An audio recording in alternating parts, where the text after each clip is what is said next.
Le dimanche 12 mai 1991, dans la paisible région boisée du sud-ouest de la France, la famille Martin se préparait pour ce qui semblait être une journée tout à fait ordinaire. Saint-Hilaire-les-Bois, petit village de moins de 800 habitants niché dans les collines de la Dordogne, s'éveillait lentement sous un soleil de printemps éclatant. Les oiseaux chantaient, les volets claquaient doucement dans la brise, et l'odeur du pain frais flottait dans l'air. Ce matin-là, Alain Martin, père de famille, instituteur respecté au village, avait soigneusement organisé une sortie en forêt avec son épouse Claire, infirmière au service de soins à domicile, et leurs 2 enfants, Julie, 9 ans, et Thomas, 6 ans.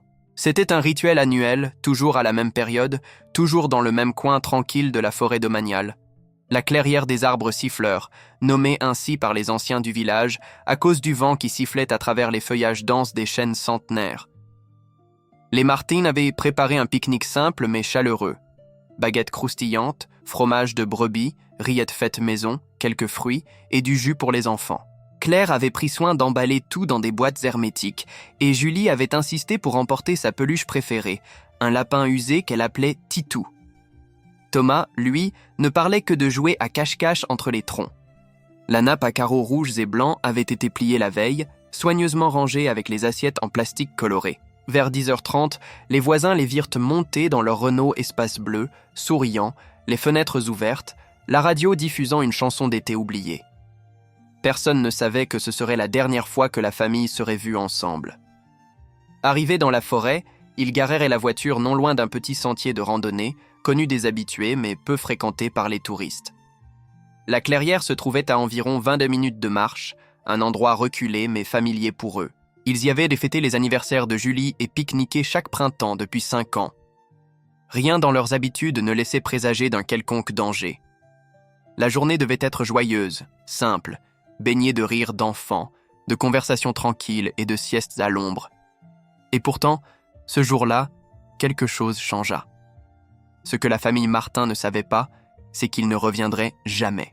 Leur nappe fut retrouvée, déployée au sol, avec des miettes de pain et un verre en plastique renversé. 2 petites chaussures d'enfant étaient posées à côté d'un panier de pique-nique encore à moitié rempli. Mais de la famille, aucune trace. Ni un cri, ni une lutte, ni un indice. Le lundi matin, alors que les enfants du village rejoignaient leurs écoles et que les habitants reprenaient leur routine, quelque chose clochait. L'absence de la famille Martin ne passa pas inaperçue bien longtemps. À l'école primaire, Alain n'était pas présent à la réunion pédagogique prévue à 8h01. Cela étonna ses collègues, car il était toujours ponctuel, méticuleux, jamais du genre à manquer une obligation sans prévenir. À l'hôpital, Claire ne se présenta pas à son poste de midi, ce qui alarma immédiatement sa responsable de service. Après quelques appels sans réponse et plusieurs sonnettes vaines à leur domicile, une collègue de Claire contacta la gendarmerie locale. 2 agents furent envoyés dans l'heure. Devant la maison, tout semblait intact. Le courrier n'avait pas été ramassé, mais cela n'avait rien d'inquiétant pour un week-end prolongé. La boîte aux lettres contenait seulement un journal et quelques publicités. À l'intérieur, les volets étaient ouverts, les plantes arrosées. Rien n'indiquait un départ précipité. Mais dans la cuisine, la cafetière encore sale, les tasses non lavées et le pain durci sur la table suggéraient une absence bien plus longue que prévu. Les gendarmes contactèrent les grands-parents des enfants, mais eux aussi n'avaient eu aucune nouvelle. La dernière fois qu'ils avaient en parlé à Claire, c'était samedi soir. Elle leur avait dit « On va prendre un bol d'air en forêt demain, les enfants en ont besoin ». La phrase prenait désormais une toute autre dimension. En consultant les voisins directs, l'enquête se précisa. Plusieurs personnes les avaient vus partir en fin de matinée du dimanche, tous les 4 dans leur véhicule, avec un panier de pique-nique et une nappe. Direction la forêt. Rien d'anormal. Mais personne ne les avait vus revenir. À partir de ce moment-là, les gendarmes élargirent la recherche. Ils retrouvèrent la voiture garée à l'orée du bois sur une aire de stationnement non balisée. Les portes étaient verrouillées, les vitres closes. À l'intérieur, tout semblait en ordre. Sièges bien positionnés, sac de secours dans le coffre, mais aucun téléphone portable, normal à l'époque, ni carte ou plan. À mesure qu'ils s'enfoncèrent dans les bois, accompagnés de quelques habitants volontaires, les enquêteurs tombèrent sur le sentier menant à la clairière.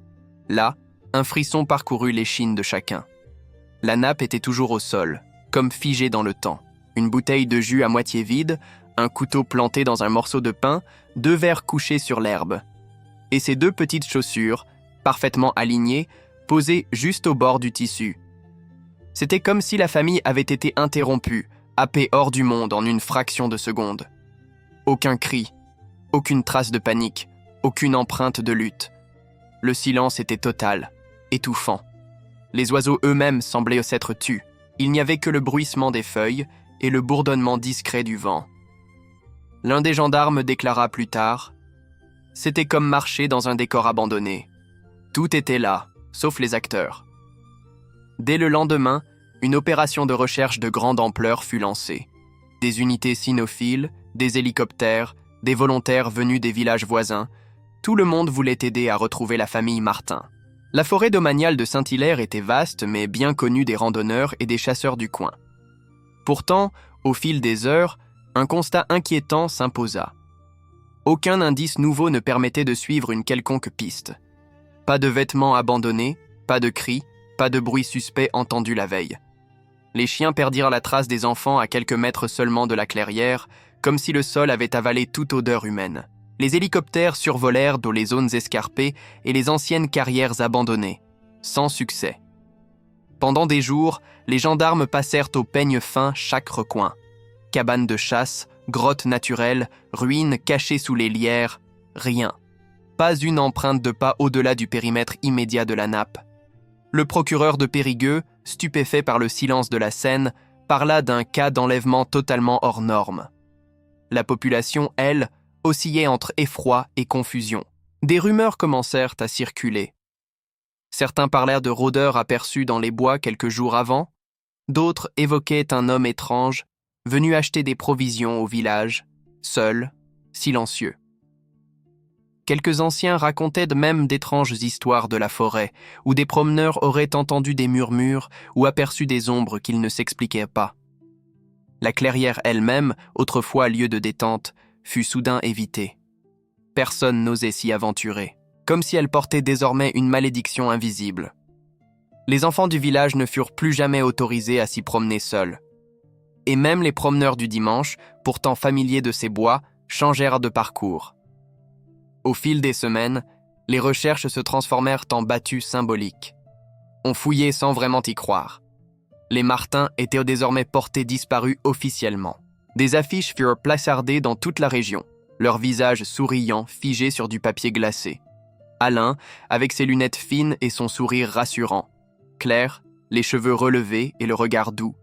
Julie, qui tenait sa peluche dans les bras, et Thomas, les joues pleines, riant à pleines dents. Le contraste entre ces photos pleines de vie et le silence de la clairière glaçait le sang. Le temps passait. Les battues cessèrent. Les caméras quittèrent Saint-Hilaire. Et la forêt, elle, ne rendait toujours rien. C'était comme si la terre elle-même avait avalé les Martins. Les mois devinrent des années et l'affaire Martin glissa lentement dans l'ombre. Les médias, un temps obsédés par la disparition mystérieuse de cette famille modèle, cessèrent leurs reportages. Les affiches furent arrachées par la pluie, remplacées par d'autres visages, d'autres drames. À Saint-Hilaire-les-Bois, le quotidien reprit lentement ses droits, mais jamais comme avant.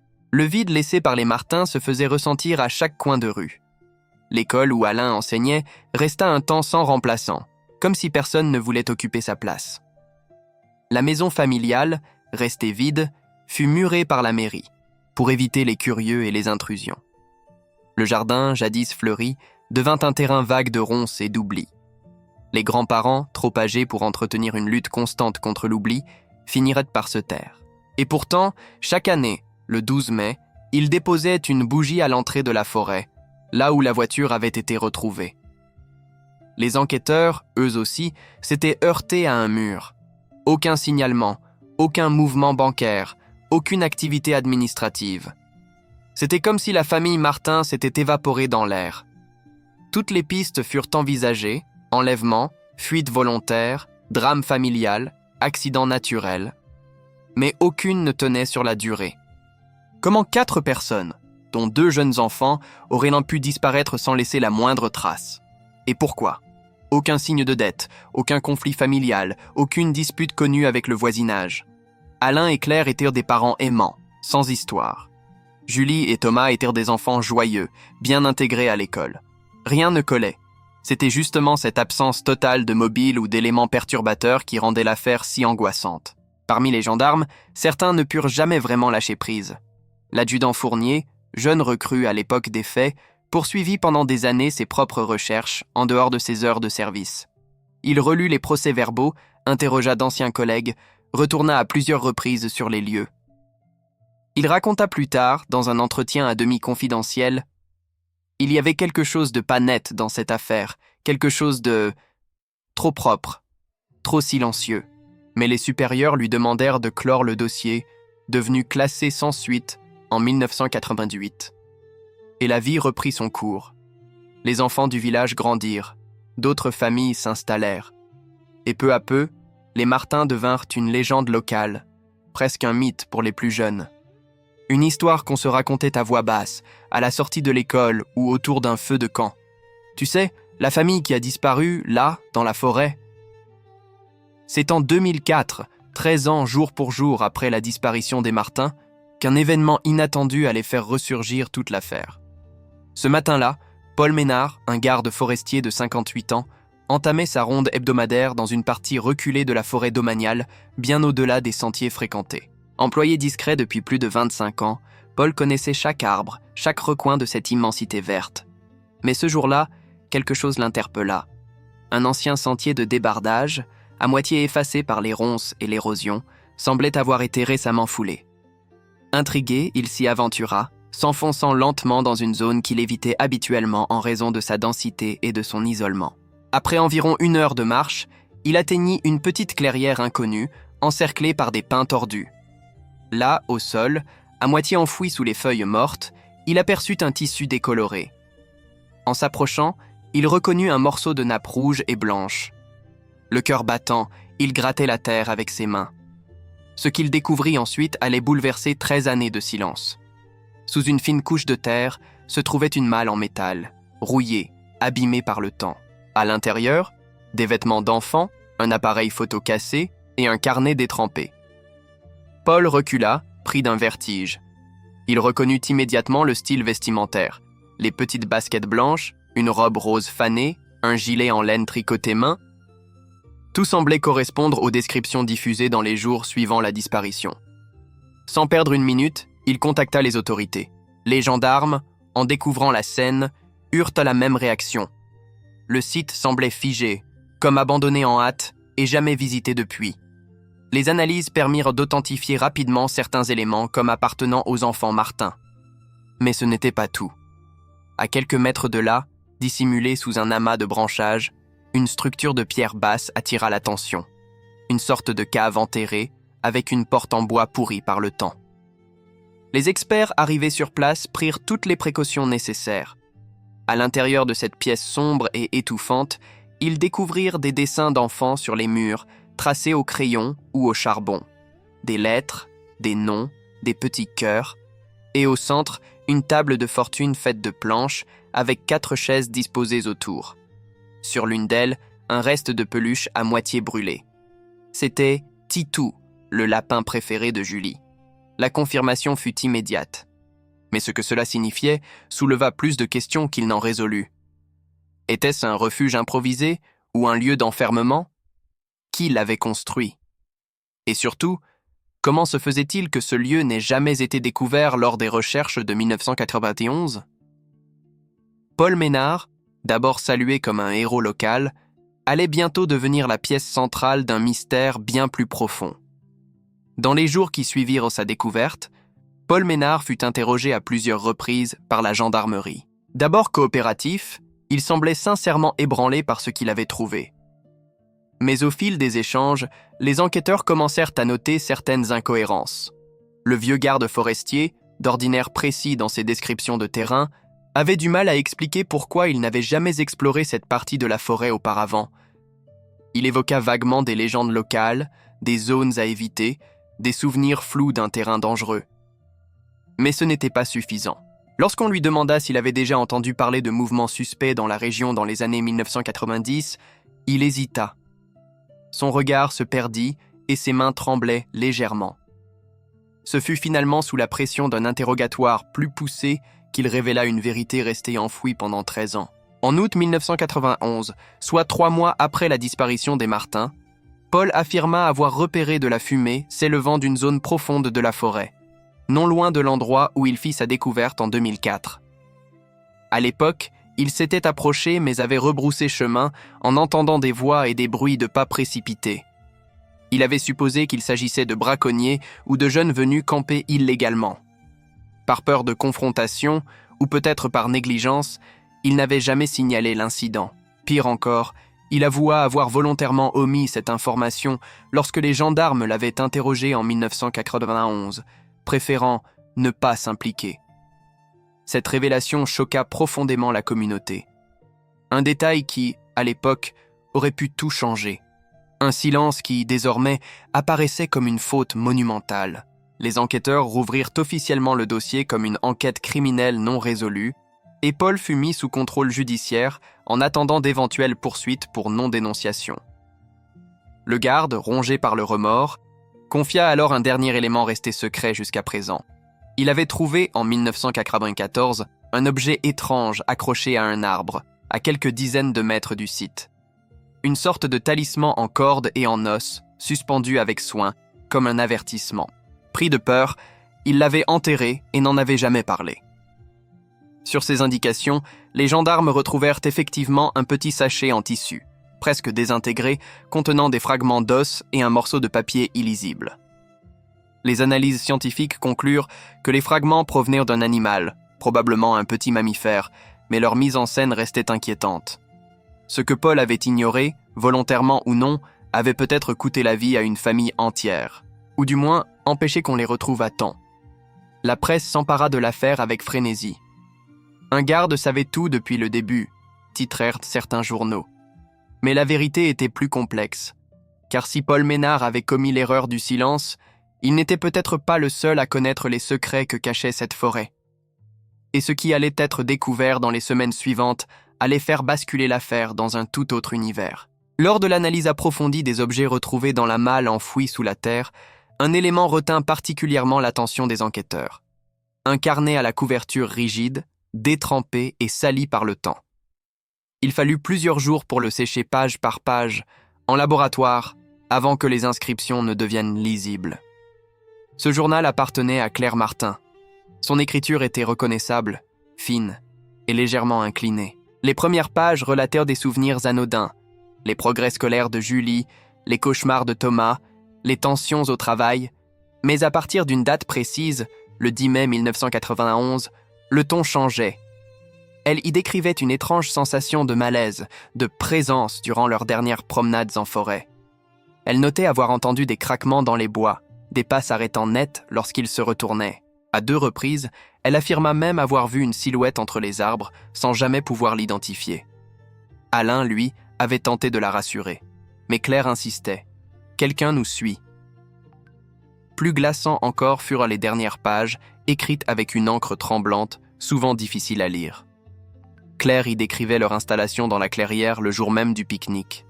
Elle parlait d'un moment paisible, des enfants jouant, de la nappe étendue, puis d'un basculement. Un homme est sorti des bois. Il portait une veste de chasseur, un chapeau sombre. Il ne disait rien. Il s'est approché lentement. La suite était hachée, presque illisible. On a crié. Julie pleurait. Il avait une arme. Puis plus loin, il nous a forcés à marcher, profondément, très profondément dans la forêt. Les pages suivantes étaient en lambeaux, partiellement effacées, mais une dernière phrase, griffonnée à la hâte sur l'intérieur de la couverture, résumait tout l'horreur. « Si quelqu'un lit ceci, ne laissez pas nos enfants ici. » Ce témoignage posthume figea d'effroi tous ceux qui y eurent accès. Ce n'était plus une disparition accidentelle. C'était une séquestration, un crime organisé, dissimulé, pensé. Et le plus terrifiant, personne n'avait jamais rien su. Ou alors certains savaient, mais avaient choisi de se taire. Les enquêteurs se remirent au travail avec une rage nouvelle. Ils établirent des portraits robots à partir du journal de Claire, recoupèrent les témoignages de l'époque et interrogèrent de nouveau les anciens habitants de la région. Un nom revenait, murmuré avec crainte, le chasseur muet. Un homme vu parfois dans les bois, toujours seul, toujours silencieux. Jamais interpellé, jamais identifié. Mais ce qu'ils allèrent découvrir ensuite dépassait tout ce qu'ils avaient imaginé.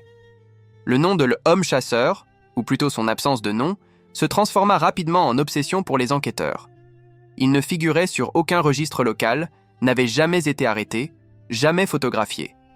Et pourtant, plus ils interrogèrent les anciens du village, plus les souvenirs revenaient. Certains se rappelaient d'un homme grand, vêtu de vêtements militaires usés, vivant seul dans une cabane délabrée au cœur de la forêt dans les années 80. Il achetait rarement des provisions, ne parlait à personne et disparaissait souvent pendant des semaines. Une femme âgée affirma même qu'il avait été vu plusieurs fois rôdant autour de l'école primaire. Mais personne ne l'avait jamais accusé. Pourquoi ? Par peur. Car ceux qui l'avaient approché disaient qu'il ne parlait jamais, mais qu'il vous regardait droit dans les yeux, comme s'il savait déjà ce que vous alliez dire. On ne savait pas s'il avait un prénom. Certains l'appelèrent simplement le muet. Les gendarmes, sur la base de ces récits, établirent un portrait robot sommaire. Une affiche fut publiée dans les médias nationaux avec ce titre « Témoin ou suspect. Avez-vous vu cet homme en 1991 ?» Et c'est là qu'un témoignage inattendu changea le cours de l'enquête. À plus de 300 km, dans le Jura, un ancien garde-chasse reconnut la silhouette. Il affirma qu'un homme correspondant parfaitement à cette description avait été arrêté en 1993 pour braconnage dans une réserve naturelle. Faute de preuves, il avait été relâché après quelques heures. Mais l'homme avait donné un faux nom, Jacques Hénon. Le nom ne correspondait à aucune identité légale. Pourtant, dans les archives du commissariat de Dole, les enquêteurs retrouvèrent une photo d'identité mal rangée, prise ce jour-là. En la comparant aux descriptions, le doute n'était plus permis. C'était bien lui. En fouillant les anciennes propriétés forestières abandonnées dans la région de Saint-Hilaire, les gendarmes finirent par tomber sur une cabane enfouie sous la mousse, presque invisible depuis le sentier. À l'intérieur, des restes d'objets du quotidien. Une bouilloire, des conserves périmées, des vêtements troués, mais surtout, une boîte en bois cachée sous une dalle. À l'intérieur, plusieurs cassettes audio, des bouts de journal découpés parlant de la disparition des Martin et une photographie. Une seule, en noir et blanc. On y voyait Claire Martin, les mains attachées, assise contre un mur, les yeux rougis mais vivantes. Derrière elle, flou mais reconnaissable, l'homme en veste de chasseur tenant un fusil. Le cliché était daté du 26 mai 1991, 2 semaines après leur disparition. La photographie fit l'effet d'un coup de tonnerre. Pour la première fois, on avait une preuve visuelle que les Martin avaient été retenus en vie après leur disparition. Les enquêteurs, accompagnés d'experts en criminalistique, analysèrent minutieusement les cassettes retrouvées dans la boîte. Sur l'une d'elles, une voix masculine, grave et monotone, récitait des phrases incohérentes, entrecoupées de silences prolongés. Mais à l'arrière-plan, on distinguait parfois des gémissements étouffés, des sanglots d'enfants, des bruits de pas dans la terre humide. Les experts déterminèrent que les enregistrements dataient de bien de 1991, certains même de 1992. Ce qui signifiait que les victimes avaient peut-être survécu plusieurs mois, voire plus longtemps. C'était une vérité insupportable pour les proches et une honte nationale pour ceux qui avaient cru l'affaire classée. Le journal de Claire, les dessins retrouvés dans la cachette souterraine, et maintenant ces bandes. Tout racontait une lente descente en enfer, loin des regards, dans une forêt où personne n'entend crier. L'analyse des journaux découpés montra aussi une obsession maladive du ravisseur. Chaque article sur l'affaire Martin était soigneusement conservé. Certaines phrases étaient soulignées, d'autres barrées. Il avait même ajouté des commentaires à la main. « Ils mentent. Je les protège. Elle sait pourquoi. » Des messages énigmatiques qui laissaient penser à une logique intérieure dérangée. Les psychologues profilés, sollicités en urgence, dressèrent le portrait d'un individu paranoïaque, marginalisé, probablement victime de troubles psychotiques sévères. Il ne s'agissait pas simplement d'un criminel opportuniste, mais d'un homme ayant construit un univers mental délirant, où il était gardien de la famille. Peut-être persuadé de la sauver d'un monde extérieur qu'il jugeait corrompu. Mais alors, où étaient les corps ? Pourquoi aucun ossement n'avait été retrouvé malgré les fouilles ? C'est cette question qui poussa les autorités à relancer les recherches dans la zone de la cabane. Grâce à un nouveau radar géologique, une anomalie fut détectée à quelques mètres de là, sous une dalle de béton camouflée sous la terre. L'équipe creusa pendant 2 jours. Ce qu'elle découvrit glaça le sang de tous les présents. Une fosse commune contenant 3 corps enchevêtrés, 2 adultes, un enfant. Les vêtements correspondaient. Les tests ADN confirmèrent rapidement qu'il s'agissait d'Alain, Claire et du petit Thomas. Mais Julie n'était pas là. Rien ne prouvait sa mort. Aucune trace. Et c'est à ce moment que tout bascula, car à côté des restes, une inscription était gravée sur une pierre plate. « Elle a survécu. Elle est avec moi. » Après 13 ans de silence et d'oubli, le mystère de la famille Martin semblait enfin toucher à sa vérité. Mais une vérité incomplète. L'absence de Julie dans la fosse commune changeait tout. Elle n'avait pas été retrouvée, ni vivante, ni morte. Et cette phrase gravée sur la pierre, « Elle a survécu. Elle est avec moi », résonnait comme une promesse ou une menace. Les enquêteurs intensifièrent les recherches, interrogeant à nouveau les régions voisines, diffusant le portrait vieilli numériquement de Julie dans tout le pays. Les lignes téléphoniques de la gendarmerie furent saturées pendant plusieurs semaines. Des centaines de faux espoirs, de témoignages contradictoires, de prétendus Julie adultes, qui, après analyse ADN, ne correspondaient à rien. Mais une piste revint sans cesse. Dans une petite communauté isolée près de la frontière espagnole, un couple disait avoir vu, à la fin des années 90, un homme étrange vivant avec une fillette aux cheveux blonds, silencieuse, qui ne parlait jamais. Ils l'appelaient la petite muette. L'homme, selon leur description, ressemblait au portrait du ravisseur. Mais il avait disparu aussi mystérieusement qu'il était apparu, un matin de 2001, sans laisser de traces. Depuis, rien. Le silence. Les autorités finirent par classer Julie Martin comme disparue, potentiellement vivante. Un statut rare, qui empêchait légalement la déclaration de décès. Ses grands-parents, usés par les années, continuaient d'allumer une bougie chaque 12 mai, déposant aussi un petit lapin en peluche près de la clairière. C'était leur rituel, leur refus d'oublier. Julie aurait aujourd'hui plus de 40 ans. Si elle est en vie, elle porte un autre nom, une autre langue peut-être, un autre passé que celui qu'on lui a volé. Mais son histoire, elle, reste inscrite dans la mémoire collective comme l'un des mystères les plus glaçants jamais connus en France. Dans la commune de Saint-Hilaire-les-Bois, un mémorial fut érigé au bord de la forêt. 4 stèles de pierre grise, représentant chacun des membres de la famille, sauf une, restée vide, volontairement. Sur cette 5e pierre, il est gravé « Julie Martin, disparue, pas oubliée ». Chaque année, des visiteurs viennent s'y recueillir. Pas seulement des proches, mais aussi des anonymes, des curieux, des survivants. Car cette histoire parle à tous. Elle évoque la perte, l'injustice, le silence coupable, mais aussi l'espoir tenace que, quelque part, quelqu'un sait, quelqu'un se souvient, et qu'un jour, peut-être, Julie retrouvera enfin le chemin de la lumière.